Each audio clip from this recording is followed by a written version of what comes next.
자, 그래서 이제 꽤 중요한 쟁점인데 사실 이제 많이 어려운 부분이다 보니까 그래서 이제 아직 우리 시험 문제 출제될지 안 될지 만약에 출제가 된다면 굉장히 좀 어려운 형태로 출제가 될 겁니다. 바로 이야기가 양보로 2번입니다. 일부 패소자가 일부 불복을 했을 때, 즉 일부 상소를 했을 때의 문제예요. 자, 교과서에 들어가 있는 예를 한번 봅니다. 자, 원고가 1,000만 원 지급 청구를 했었고 600부분은 승소, 그 다음에 400부분은 패소 판결을 받았습니다. 자, 그런데 이때 원고가 400의 자신 패소 부분에 대해 상소를 제기했는데 피고가 뭘 하지 않았어요. 자, 이제 시작입니다. 원고 A, 피고 B, 1,000만 원 지급 청구 사건. 그런데 판결서가 내려지기를 자, 600은 승소, 400 부분은 패소. 자, 그래서 이 중에 원고 당사자 자신의 패소 부분에 해당되는 400 부분 이거 잘못됐지요 라고 하면서 항소를 제기했습니다. 됐죠? 그런데 피고는 자기가 진 부분이 있죠. 600 부분. 그런데 거기에 대해서 지금 현재 일단 전제 사안을 기준으로 본다면 아무런 이야기 하지 않더라 라는 것을 일단 전제해보자 라는 거예요. 그렇죠? 자, 그러면 항소심에 제일 먼저 우리가 따질 때 절대 잊지 마셔야 된다고 얘기를 했었습니다. 2심의 범위, 판결이 확정 차단되는 범위로 우리는 2심의 범위라고 얘기를 해요. 이거는 상소 불가분의 원칙, 그죠? 그 다음에 그것과 별도로 그래서 상소심이 판단을 해야 되는 심판 범위, 이 부분은 분립변경금지 원칙에 의해서 사건 처리를 한다라고 얘기를 했었죠.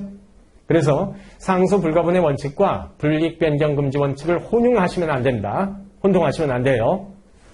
자, 그래서 상소심의 2심이 즉 기록이 이사 오는 것은 어디까지일까?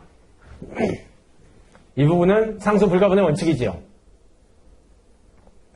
그래서 상소심으로 기록이 올라왔다 보니까 소송이 계속 중인 것 같다, 그죠? 이것은 다른 말로 사건은 확정이 되지 않았다, 확정이 차단된다 라고 얘기를 했었던 것이고요. 어떻게 된다고요? 이 판결서는 이렇게 한 장일 터이니 상소 제기할 때 우려서 상소하지 못한다라고 얘기를 했었죠. 그러니 상소 제기되지 않은 600 부분도 아직 판결은 확정되지 않는다고요. 같이 2심이 돼요.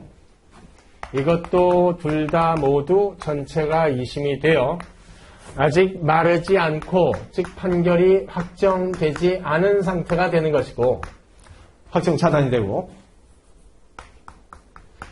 이 이야기를 다른 말로 네 글자로 소송 사건 전체에 대해서 아직 소송 계속 중이다 라고 얘기를 할 수 있을 것이다. 그렇죠? 그런데 상소심의 심판 대상은 뭐라고요? 상소인이 신청한 것만. 그래서 우리는 분립변경금지 원칙이라고 얘기를 했었죠. 그래서 자, 여기까지는 상소 불가분의 원칙, 그 다음에 분립변경금지 원칙이라는 상소심에 있어서의 처분권주의 생각을 할 때는 자, 상소인이 신청을 한 부분은 상소인 A였었고요. A만 상소한 사건이니까 자, A가 사실 자신의 패소 부분에 해당되는 400 부분 이것만 지금 다시 봐달라고 신청을 했었기 때문에 자, 이것만 심판 대상이 될 것이다.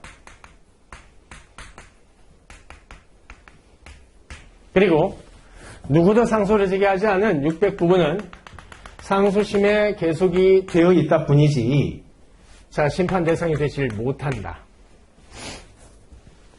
상소심이 건드려서는 안 되는 부분이다 라는 소리가 되는 겁니다. 됐죠? 그러면 분립변경금지 원칙에 의해 이 항소심은 자, 원고 패소 400 부분에 대해서만 심리를 하게 되겠지요. 그렇죠? 그 상태에서 원고는 자유 저 600 부분 피고도 아무 말 안 하는데 다만 마르지 못했죠. 판결이 확정되지 않았죠. 그러니 집행을 못하죠. 무슨 말씀인지 아시겠죠? 그래서 아유 저거는 그냥 지금이라도 먹을 수 있는 건데 아유 시간 계속 기다려야 되네 가 돼버려요. 됐죠? 그러면 이 부분은 언제 판결이 확정이 될까라는 의문이 가져요. 즉 언제 먹을 수 있을까 집행을 통해. 아셨죠? 자, 그래서 바로 이 부분이 일부 승소, 일부 내지 패소자의 일부 불복이 있을 때 그때 불이익변경금지 원칙에 의해서 심판 대상이 되지 않은 나머지 부분은 언제 확정이 될까의 문제 라고 부른다. 학설상으로는 첫 번째, 동그라미 1번에 상고심이라고 표현되어 있지만 전체적으로는 상소라고 생각해 주셔도 돼요. 그래서 상소심에 판결이 선고되면 그때 마른다라고 보자 라는 판결 선고 시설이 있고요. 자, 그 다음 두 번째, 변론 종결시까지라고 하자. 상소심에서 라고 하는 변론 종결시설이 있고요. 자, 그 다음 일단 상소라고 해도 항소심까지만 보자 라는 항소심 판결 선고 시설이라는 크게 세 개의 학설 대립이 있습니다. 그리고 더 압축해서 여러분들께서 만약에 시험장에서 생각이 안 나신다면 세 개 학설 모두를 설령 못 쓰셨다 해도 조금 일부 몇 점 안 되니까 손실이 된다라고 해도 자, 상소심 판결 선고 시설 그 다음에 변론 종결 시설 두 개의 학설만 쓰셔도 상관은 없어요. 아셨죠? 상관이 없다라고는 말씀드려도 굉장히 조금 이제 점수 차이밖에 안 나니까. 아셨죠? 그게 두 개의 학설 대립을 하게 돼요. 자, 그리고 이제 약간의 지식이 필요합니다. 우리가 연기 시간에 말씀을 드렸는데요. 기억이 여러분들이 잘 안 나실 거예요. 부대 상소라는 것 기억하시나요?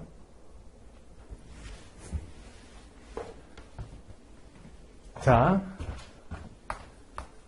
지금부터 이제 일기 시간에는 복잡한 부분, 어려운 부분은 좀 많이 다뤄야 되기 때문에 용어 정리 들어갈게요. 잠깐. 이제 뒷부분에 또 계속해서 나오게 될 겁니다. 소위 부대 항소라는 신청도 있고요. 부대 상고라는 신청도 있어요. 한마디로 얘기를 한다면 부대 상소라고 이야기를 해도 될 것 같아요. 아셨죠? 그 중에 여러분들이 반드시 알아두셔야 될 신청이 부대 항소라는 신청. 이건 좀 알아두셔야 돼요. 아셨죠? 자, 부대 상소라고 했을 때 부대라고 하면 기분이 여러분들이 여지까지 법 공부를 하시면서 어떤 느낌이 나나요? 주신청은 아니고 뭔가 이게 붙었나 보네 라는 거예요. 아셨죠? 그래서 자, 상소 신청에 붙어있는 신청이에요. 아셨죠? 그런데 이 붙는 신청은 누가 해야 되냐? 상소인은 자신이 상소장을 통해서 다 말하면 되니까 상소하지 않은 상대방 당사자가 이 항소판을 이용해서 신청을 깔아둘 수가 있어요. 아셨죠? 자, 다시요. 부대 항소라고 하는 것은 자, 누군가 항소인이 항소판을 깔아뒀다. 아셨죠? 이 깔아둔 항소판을 이용해서 항소를 제기하지 않은 상대방 당사자가 나도 신청 하나 할래 라고 신청을 걸어두는 겁니다. 아셨죠? 부대라고 하는 것은 부대 성격을 가지고 있다. 아니면 종된 성격을 가지고 있다. 민법 시간에 많이 공부를 하셨잖아요. 그죠? 와 같이 걸려있는 속성을 가지고 있어요. 아셨죠? 이것을 전체적으로 얘기를 한다면 부대 그냥 신청이라고 생각해 볼 수가 있어요. 다시요. 누가 고맙게도 빨랫줄을 걸어놨더라. 그래서 내가 내 옷을 말리려고 옷걸이를 걸어놓고 말리고 있었다. 이렇게 생각하시면 됩니다. 아셨죠? 그래서 누군가가 올려둔 그 소송 개속판 아셨죠? 를 활용하여 신청을 하나를 해두는 것. 이것을 우리는 통칭해서 아주 크게 얘기한다면 야, 그 사람이 그거 활용해서 신청했대. 그 절차에서 라고 해서 부대 신청이라고 용어야 만들기 마련이니까 우리는 한 번쯤 생각을 해볼 수가 있어요. 아셨죠? 자, 그래서 부대 신청이라고 하는 것을 알 수 있는데, 그래서 뭐 신청했는데 네가 무슨 말씀인지 아시겠죠? 그 사람이 깔아둔 판을 활용해가지고 네가 뭐 신청했는데 라고 했을 때 이때 여러 가지 신청이 있습니다. 됐죠? 내가 뭐 했냐면 나 청구 변경 신청했다? 이럴 수도 있어요. 청구 변경이라고 하는 것은 우리가 연기 시간에 배운 바와 같이 소송물을 드리거나 교체시키는 거지요. 사실심 변론 종결 전까지면 가능하지요. 소송 계속 중이라면. 그렇죠? 사실심 변론 종결 전까지면 청구 변경 되지요. 그렇죠? 이는 민사소송법, 행정소송법 공이 마찬가지이죠. 그렇죠? 그래서 아직 소송 계속 중이니까 라는 소리는 상소판을 통해서 누가 소송 계속 현상을 발생시켜 놨으니 됐죠? 그 판을 이용해서 나도 또 신청해야지 뭐 할 건데 청구 변경 신청 됐죠? 아마도 그렇다면 요 빨랫줄이라고 하는 항소판은 피고가 상소를 한 사건인가 봐요. 그렇죠? 원고는 상소를 제기하지 않았고 피고만 상소를 제기했는데 됐죠? 자, 그러면 방금 전제된 요 사건을 한번 생각해 보세요. 요 사건하고는 상관없지만 그렇죠? 자, 원고가 피고 B를 상대로 1,000만 원 지급 청구해 소를 제기했었고 자, 판결은 600승소 400패소 판결입니다. 이번엔 거꾸로 원고는 여기에 대해서 600이면 됐다. 400은 안 받고 말지 뭐 라고 생각을 했는데 피고 B가 나 600도 못 줘 라고 생각을 해서 피고 B만 상소를 했다라고 한번 가정해 보세요. 무슨 말씀인지 아시겠죠? 그러면 피고 B에 의해서 상소판 깔렸죠? 소송 계속 중이죠? 아직 항소 단계에 해당되기 때문에 사실심 변론 종결 전이죠. 그러면 사실심 변론 종결 전이라면 원고는 자신의 청구를 변경할 수 있죠. 그렇죠? 소송 계속 중이니. 그래서 이때 저 신청할래요. 피고가 깔아둔 신청판을 활용해서. 됐죠? 뭐 하시려고요? 라고 했더니 청구 변경 신청을 할래요. 이게 청구 변경이에요. 아셨죠? 물론 청구 변경이라고 하는 것은 원고가 자기가 제기한 상소에 대해서도 청구 변경을 할 수 있는 것이지만 됐죠? 이 사건의 경우에는 방금 말씀드린 이 사건의 경우에는 자기는 상소를 안 했기 때문에 상소기간이 지났다면 더 이상 상소 못하지요. 그 상태인데 피고가 마침 소송 계속 현상을 깔아뒀지요.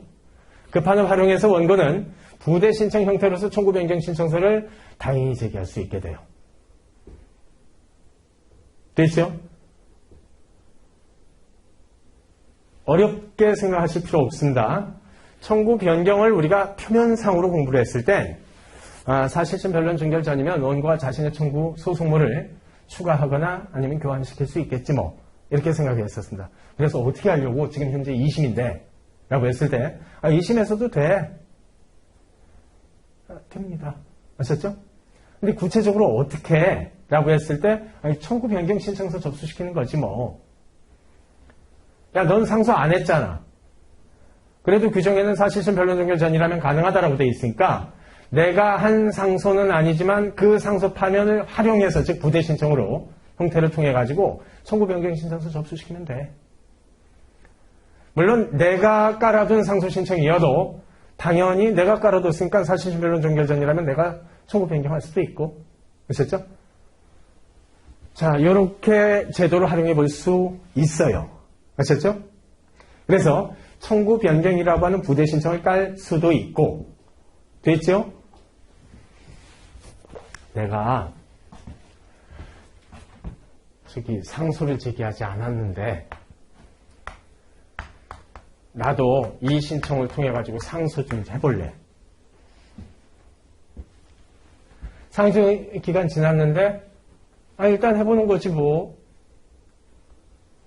상소 기간 지났다니까.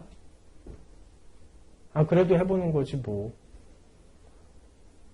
이게 부대 신청을 통해서 항소도 제기한다는 의미예요. 됐죠? 그래서 부대 신청이라고 하는 요거는 그냥 제도예요. 우리한테는 책바지 정도 되는 거예요. 아셨죠? 옷걸이 정도.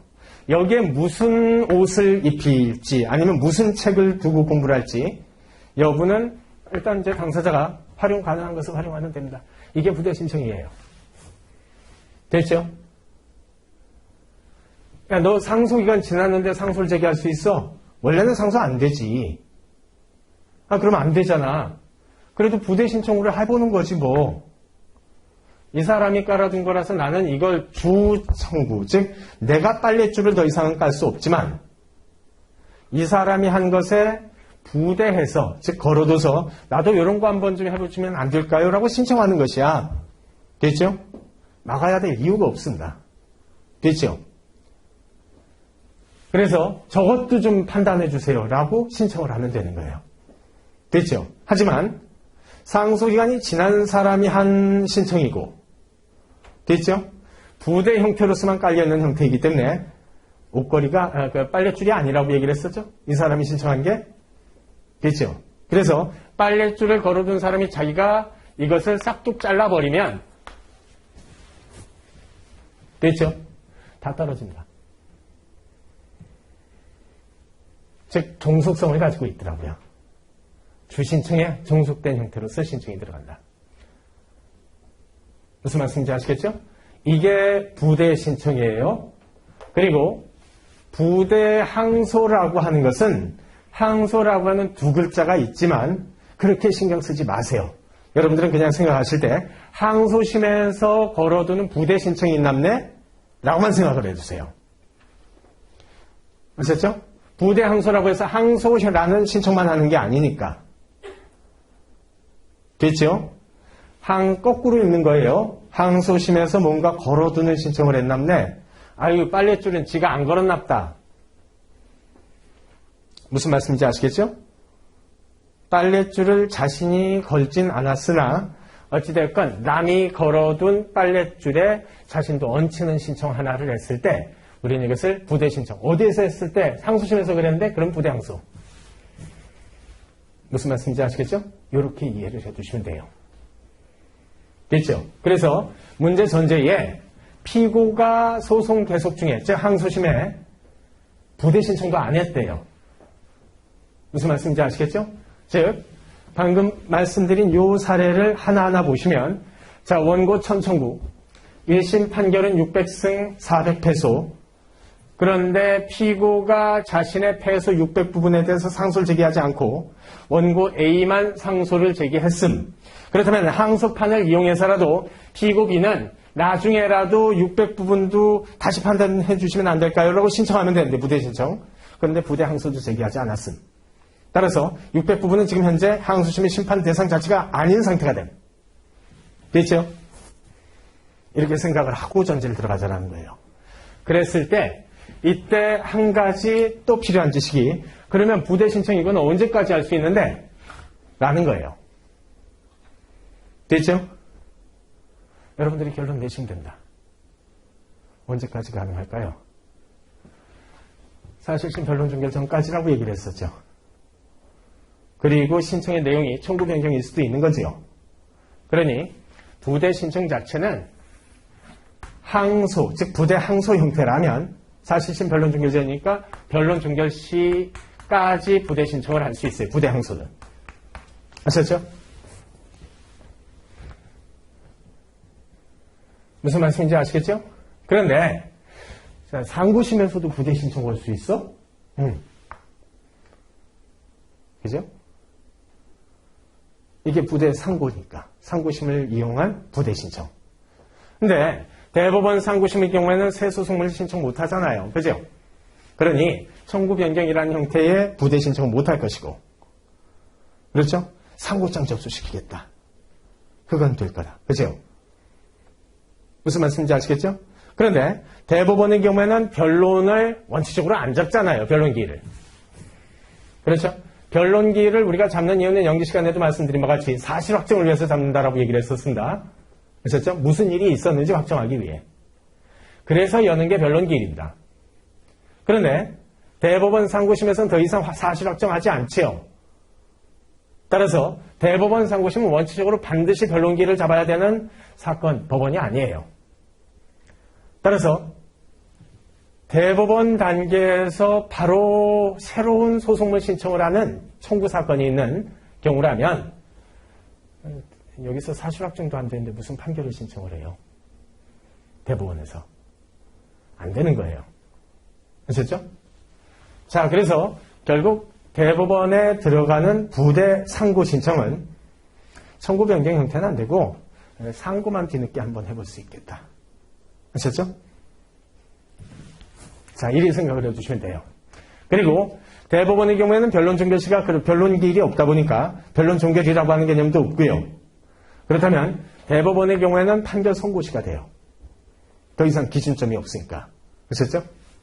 하지만 부대 항소 자체는 변론 종결시가 되는 겁니다.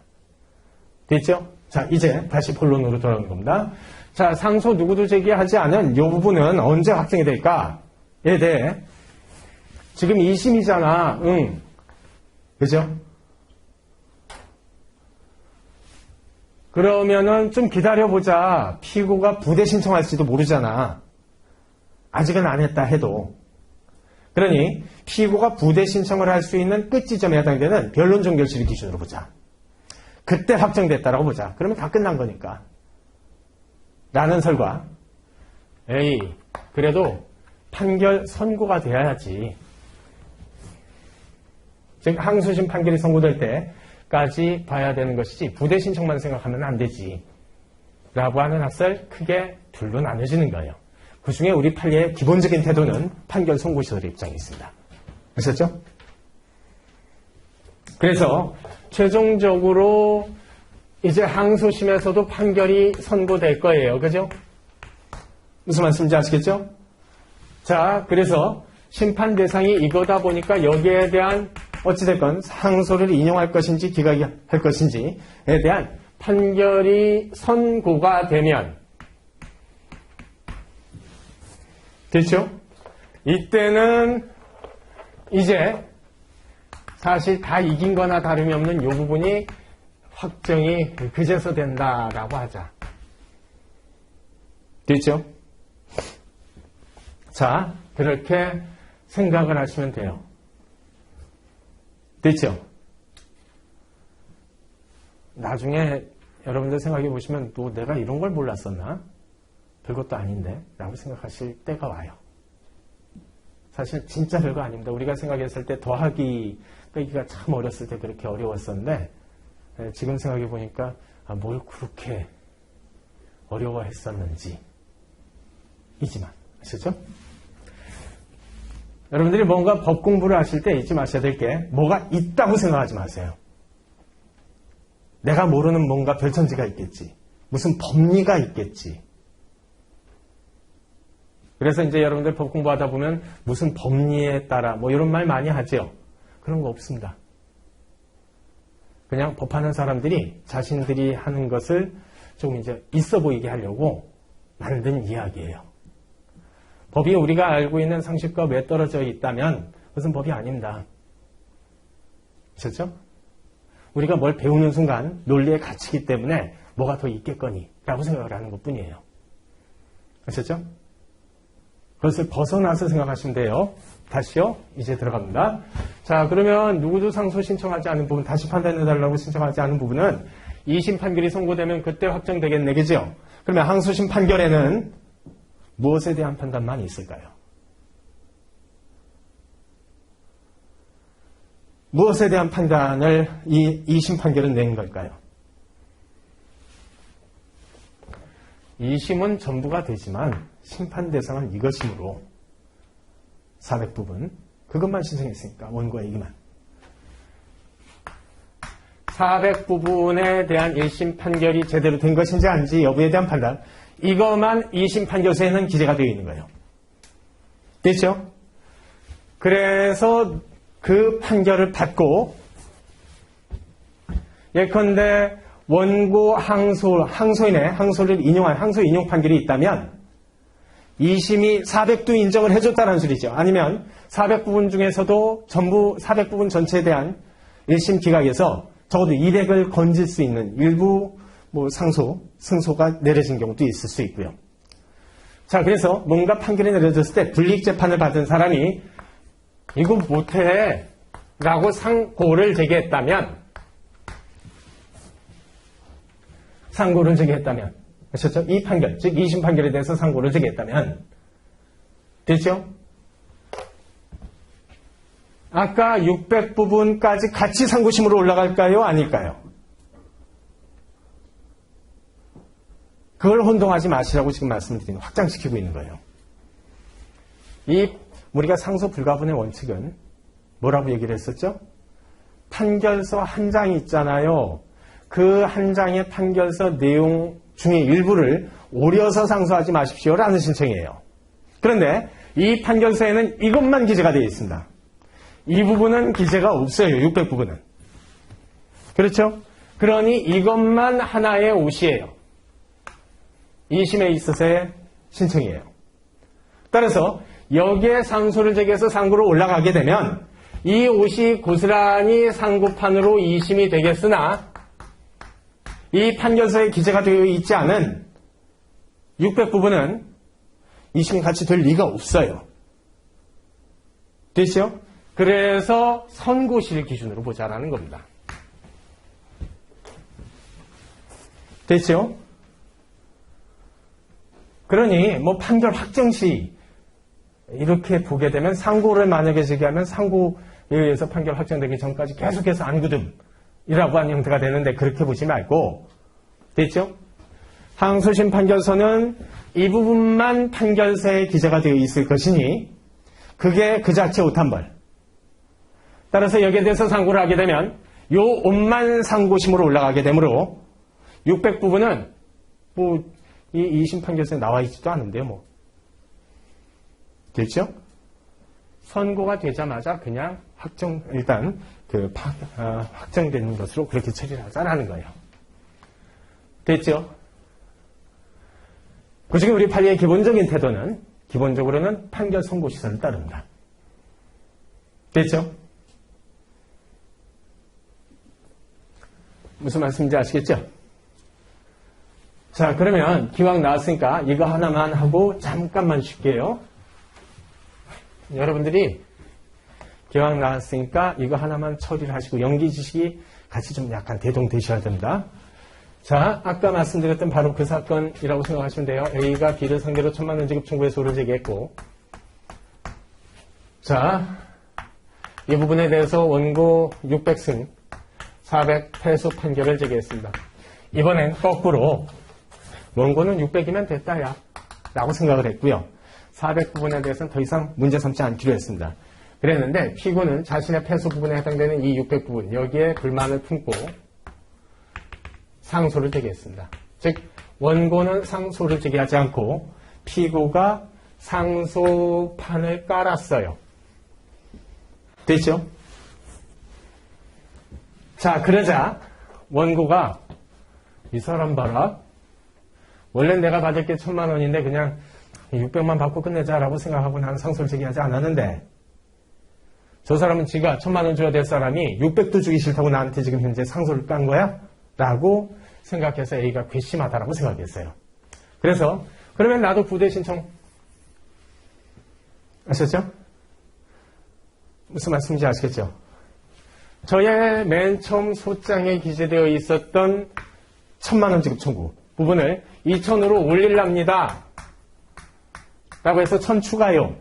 합의 2,000이요. 라고 청구 변경 신청을 할 수 있나요? 없나요? 할 수 있습니다.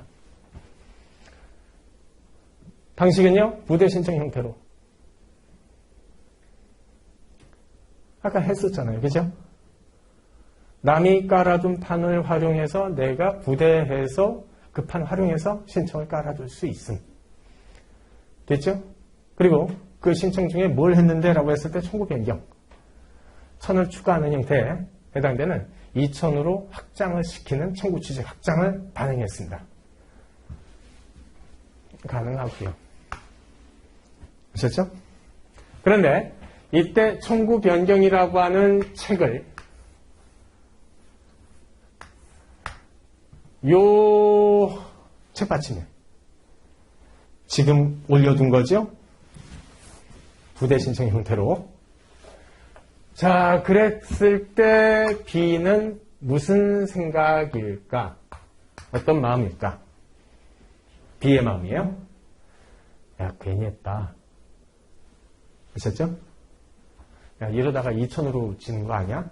라고 해가지고 불안할 수도 있고요. 뭔 소리래? 2,000은 무슨 2,000? 1,000만 원도 줄 것도 없는데. 아셨죠? 저 사람 봐라. 그래, 어디 한번 해보자.